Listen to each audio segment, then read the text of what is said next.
club. Come on out and give it the old Bronco try. We'd love to have you. All right? Doing lots of good things in the world. Best team in the country.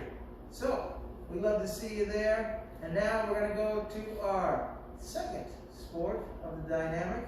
As you may have told, one that we are also pretty good at here, but one that you can play inside the gym, at the park with your friends and family, at the beach, and that is volleyball!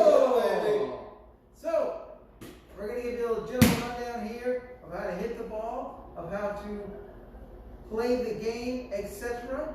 But before we do that, let's just take a quick second and check in with everyone and see how they're doing here. How's everything going for my brethren here, co-workers here? Are we excited to see these kids in person and have online to be able to communicate with them? How's everything going for you guys? I think it's going great, guys. For what we can be doing, I think everyone's doing a great job. We got the virtual going, and then we got the in-person. And you people who are live, you're doing well, they're not going to see this, but they're doing a pretty good job. A lot of you see the live people, just real quick, as we're transferring computers to the person who's teaching virtually.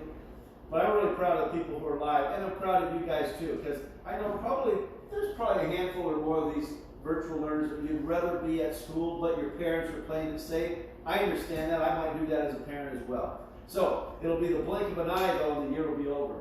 So things are going well, I think. I think it's going well overall. Mr. Mitchell? I like the idea of all of you coming back. I'm looking forward to August. I'm okay with, the 25%. I mean, I have some classes that only 3 kids came back. I have some that 9 kids came back, but no more than 9. And what I want is, I want the 30. I want the full 30. I want August. I want all of you back in August. I want COVID to be a thing of the past. And so that's really what I'm looking forward to. I really do. How about you, Mr. Shoemaker? How you rolling along? Well, I am looking forward to this week because you know what it means? I don't have to go with these guys closing out the tabs every period. And you have to reset up the whole We're just testing things, right, Mr. Mitchell? No, it's just, yeah. I love it. No, but seriously, folks, we all work together. I get to see my fellow colleagues regularly. But I'm with Mr. Mitchell. I cannot wait till everything is over with. We have you guys back in full effect. All right, my 7th graders, Mr. Mitchell's 7th graders now.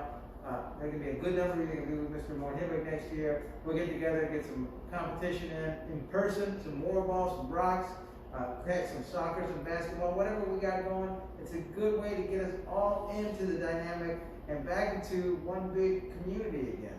And, it's going to be different for you guys, but I'm looking forward to it. Right now, I'm thankful I still get to communicate with you guys, using my mouth online, verbally.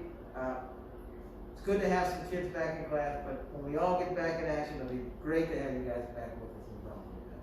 So, saying that to say, next year, you'll be probably Mr. Moore-Himmick's class or at Leland, but you'll be learning a little bit of volleyball, and we want you to know how to play it. So we're going to talk very, very briefly about some rules of volleyball, and we're going to show you how to hit the ball. And the main man, the expert, Mr. Mitchell, is going to tell you.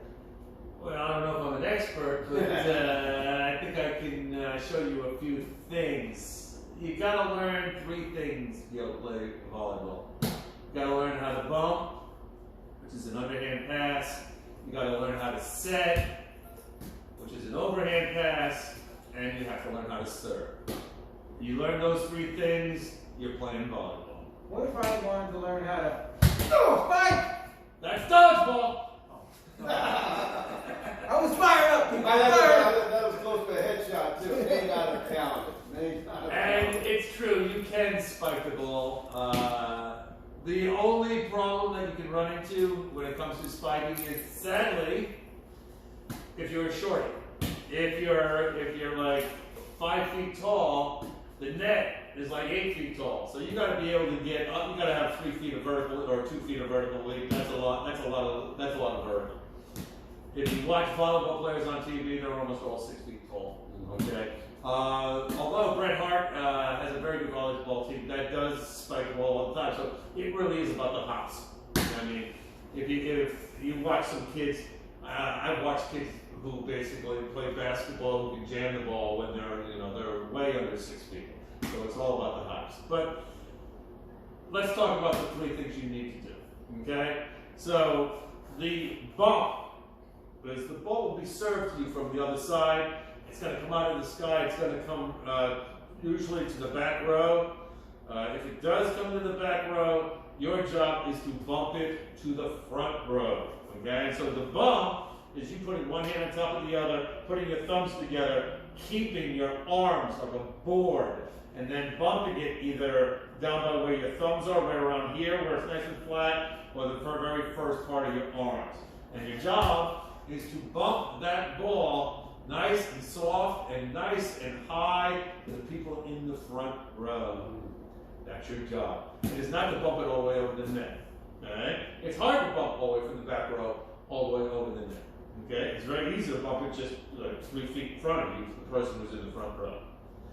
Once you bump that ball to the people that are in the front row, then one of those 3 people, volleyball has 6 players, 3 in the front, 3 in the back. Those people in the front row you're bumping into a guy in the middle who is called the setter. The setter is then going to set the ball either to the person on his right or set the ball to the person on his left.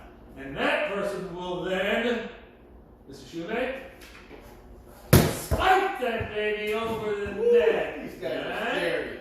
So the set is you taking your fingers and putting it in the shape of a ball and hitting the ball with your finger pads. The pads of your fingers. And putting your hands in the shape of a ball and then just popping the ball up in the air to Mr. Shoemake, who will once again wrong sport. spike that ball over the net. Okay? So the bump is the underhand pass, the set is the overhand pass, and the spike is the finisher.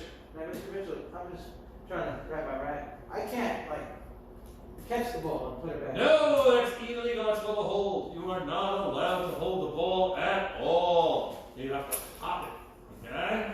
Now, the last thing you need to do is to learn how to serve. And there's 2 ways to serve. You can either serve underhand and or overhand.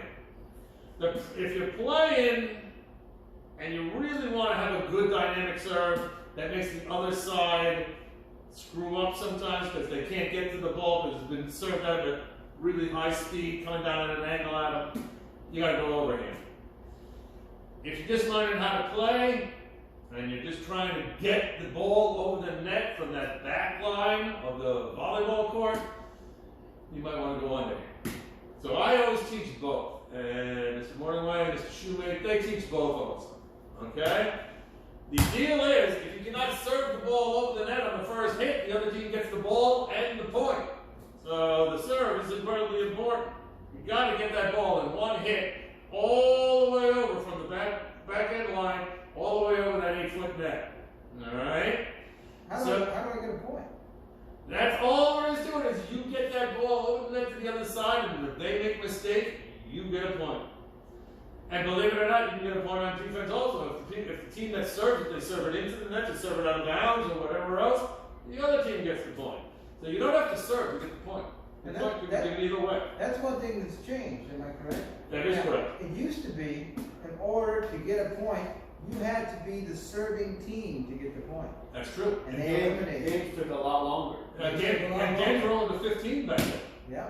And now they've changed it where it doesn't matter who's serving, you get the point if the ball hits the court. Either on the other team's side or out of bounds when they hit it. And games under 25. They've added 10 points. So when you talk about serve, underhand is very simple. Put the ball in your left hand if you're righty. You make the heel of your hand the contact point. So you put your knuckles and you point them down toward the ground. And then all you do is you step with your left, turn the ball, and hit it with the right. That's all it is. Step and swing. That's all there is to it. Overhand, way hard. You have to toss that ball up. You have to wait for it to come out of the sky, and then you have to hit it again with the heel of your hand. Because the heel of your hand is definitely the strongest part. Now, if you're really, really strong, you can probably hit it with the palm of your hand. But for those of you who are just learning,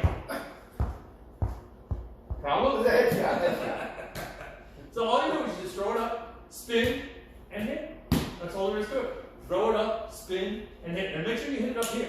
Don't throw it up, watch that ball come all the way down, and then try to hit it. Because it's going to go nowhere but down and into the net. And there is another way to do the overhand that I teach. That's the more difficult one. If you can do that one, it's better because you get top spin and the ball goes boom. I call it the dump method. You dump the ball like a dump truck dumps dirt. You dump the ball into your overhand, and you hit it with your whole palm, including your fingertips. So it'll be like this. You go like this, and you will dump the ball. You just turn the ball, and you dump it. I usually do that. I do that one better than the throw, because if you're throwing it up, you have to make a good throw. But this, you just have to make a good dump right out of your hand. You just dump the ball like you dump sand. The throw is very easy for those of you who are playing tennis. Your hand is erect, so you just throw it up. Okay. You can be a dumpster if you want it. Or not. Hey, wouldn't they look good wearing the yellow vest though? Couple things on going back to the bump and set. Let's talk about ready position. Most sports you need to be in ready position. So that ball's coming over the net. Mr. Mitchell just serves it. I'm getting ready to bump it. You want your feet at least shoulder width apart, probably a little bit more. 1 foot generally in front of the other. Or like you said, stiff as a board. You want to bend your knees. When you bump, the bump goes from your belly to the top of your chest. That's it. That lever, that stiff as a board part of your body, you don't want it going like this, then the ball goes all over the place. You want it from your belly to your chest, about 1 foot movement. So it's like a lever, boom. Like this. Do this, and then you bend your knees and come up. Boom. And then you bump it to the setter. When you set, same thing. So the bump goes up in the air. Here I am, the setter. I am shoulder width apart. You have your hands over your head, kind of like in a diamond. If you've ever touched a hot stove, that's as quick as that ball comes off. That talks what you're talking about, Mr. Shoemake. You can't catch the ball. What do you call it? Hold. No, Lift. Hold. Lift. Lift. Lift or hold. You can't lift the ball. You can't and then throw it up. It's got to be like this. Give me a. Just like you're touching a hot stove. And your fingers, absolutely essential. After. No kicking. After the bump comes down to you and you set it, here's how you know if you're doing it right. Your fingers are there. If your fingers are here, the ball's going right where your fingers are pointing. Fingers should be up. Knees extend as your arms extend. The ball has no brain. The ball has what? No brain. It'll go exactly where you hit it to. There you go. Exactly. There And you he's go. very on the money when it comes to how fast that ball comes over the net. You've got to be, not only you got to be in ready position means you've got to be on your toes, baby, because that ball is never, once every 10 times maybe it comes to exactly where you're standing, but those other 9 times, it comes in front of you, it comes to your right, it comes behind you, it comes to your left. You've got to be on your toes because that ball moves fast, baby! Also, when you're bumping and setting, the ball should travel about 12 to 15 feet high. I call it response time. If I'm giving Mr. Mitchell a bump that looks like this, no good, it's into the ground. What if I give one like this? That's still tough. You want to give him a nice up to down, 12 to 15 feet, so he can get under it. Same thing with a set, 12 to 15 feet, so that third person, bump, set, spike, so the spiker can come in, get time to get his footwork down or her footwork down and get up and spike that thing. And hey, all my shorties, don't worry about spiking it. Just hit it over the net on the third one. Okay? I have to say, the spike is my favorite. One thing that also is my favorite that you see sometimes is the dig. I like the dig. Oh, that's You get a ball coming in, you want to spike it down, you got to jump out there one-handed, boom, and try to get it back up in the air. Save it. Boy, I love it. Or defensively, the block. Oh, yeah. So the spiker comes up and he's spiking it. Who's on the other side of the net? What are you going to do? Blockers. You're going to jump up at the exact same time as the spiker. You're going to put your forearms in front of your face and you're going to hope that it ricochets off your forearms and goes right back over to the other side of the net again. Before I ask you guys a question, one last thing in our teaching with volleyball today. Mr. Mitchell mentioned earlier, you gotta get the ball over the net while you serve. You know what I've realized teaching this for years, year after year, is no one really cares at the end of the day whether you do it overhand or underhand. No. You know what? As long as the ball goes over the net, it's like tennis or badminton. Get the birdie or the tennis ball or the volleyball over the net. If it doesn't go over the net, you lose the point. And so you might look real cool jumping up and trying to overhand and the ball goes into the net. When some little tiny non-athletic person comes up and is listening to Mr. Mitchell and they go, bang, and the ball goes over the net and their team scores a point, that person's getting all the high fives. So get the ball over the net. Underhand or overhand. I personally do the underhand. Maybe because my hands are big and it hangs low, but you know, I like the underhand. Guys, I have a quick question for you. On average, because to play volleyball well, like most sports, to do most things well, you do them better when you're well rested. Having said that, on average, Mr. Shoemaker, how many hours of sleep do you get per night? On average. Wake up. Hey! Wake up! That's not enough last night, I don't know. Now, how many are we supposed to be getting? For you guys, 8 to 10 hours. For us adults, right, 7 to 8 hours, we're not getting the same growth that you guys are getting here. It's a little different, okay? But on average, I would say realistically, I can use some improvement. Because I am not necessarily a person that has trouble sleeping, but I'm naturally a little bit of a night owl. So I usually fall asleep around midnight. I get to bed around 11 or so, but I usually actually fall asleep. I don't snore, people, but I fall asleep around midnight, maybe 12:15, and then I gotta wake up no later than 7 o'clock and be on the way to school. So getting about 7 hours. But the thing is, boy, when there was quarantine and we didn't have to get up and come in, I sleep right down to the wire, or even sometimes 9 o'clock. I love that extra sleep. It was great. It's very beneficial to the body. Indeed. Mr. Mitchell, how about you? On average, how many hours? I'm shooting for 8.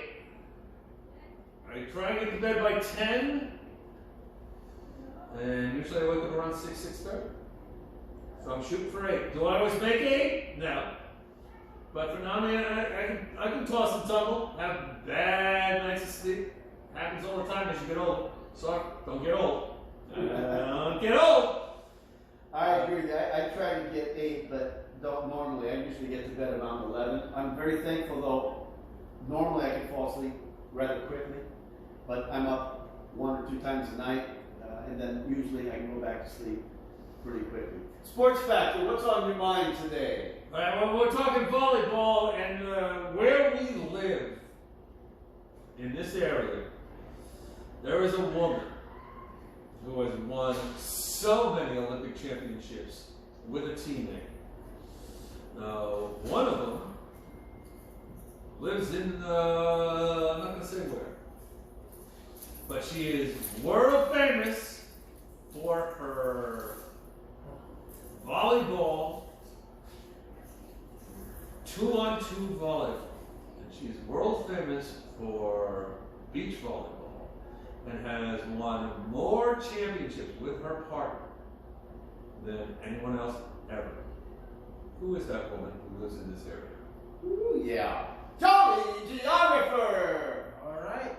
Well, we're in the Jolly Land here, and the person that he's speaking of, I actually have met a few times. I wouldn't go as far as to say I know her, but I've met her a few times. Local, and now the question is, this world-class Olympian, what high school did said Olympian go? Nice. You got a sports factor question, Jolly Geographer question. Guys, why do giraffes have such long necks? Why? Well, because they have smelly feet. Oh! Oh, the ear. You know, you start to stink if you leave bacteria on your skin. There you go. Bacteria leaves waste behind, and that starts to stink. Now, we've talked to you about bacteria and getting rid of bacteria, showering. You want to wash your pits, crack your feet, suds them up. We've mentioned it before. It's important. You could be stinky one time at the wrong time and then get a reputation. That's not good. So, keep your body clean. Having said that, also, keep your mind clean. Be careful what you allow to go in through your eye gate and your ear gate. All of that is logged away in your brain. So make sure as you keep your body clean, you keep your mind clean. All right? Keep clean. It reminds me of that song. What's that old-time song, Mr. Shoemake? Smith's Flash, I was taking a bath on my Saturday night. Woo! What is going on here? Still building healthy relationships. And what's the purpose of it all? A squared. Honesty, respect, responsibility. Ladies and gentlemen, boys and girls, we got under a month of school left. Summertime is coming. We're going to teach you some volleyball. Hopefully you learn some help. Always try to be a little bit better today than you were yesterday. And keep on pushing.